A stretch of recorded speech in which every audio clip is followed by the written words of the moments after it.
Hi guys! Good afternoon sa inyong lahat at mag-unboxing tayo ng ating binili sa ating kabayan. Online selling ng kanyang mga paninda. So, diniliver ito na kanina and ngayon ay bubuksan natin. Unboxing na walang box.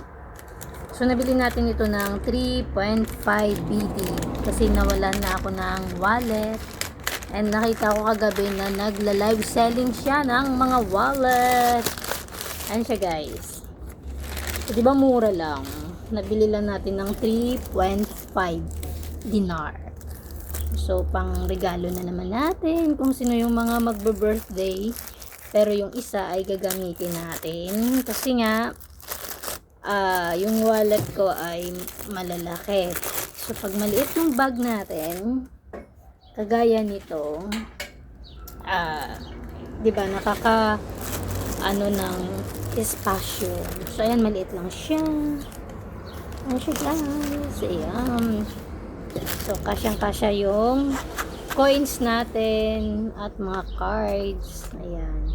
Diba pag mamalengke lang tayo or pag may pupuntan lang tayo dyan sa labas. So okay na to.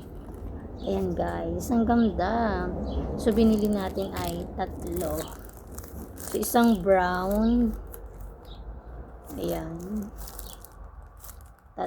Mura na to. Mura na to. Sa 3 piraso na 3.5.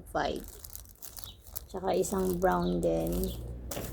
So dahil nabuksan na natin to, ito na lang yung gagamitin natin. Para para pag gumala tayo. Ayoko ng malaking wallet. So, yan siya, 3 piraso. Ayan, maraming salamat sa ating friend na online seller at the same time, vlogger din na si Madam Lady Goldrich dito sa bansa ng Bahrain. Ayan, kung gusto yung bumili sa kanya, yan lagi, live, halos every night. Ayan, inuumaga din sila sa katinda ng kanilang mga paninda, mga relos, bags, shoes, wallets, ganyan. Marami siyang mga paninda.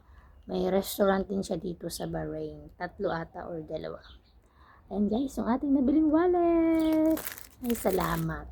Bye!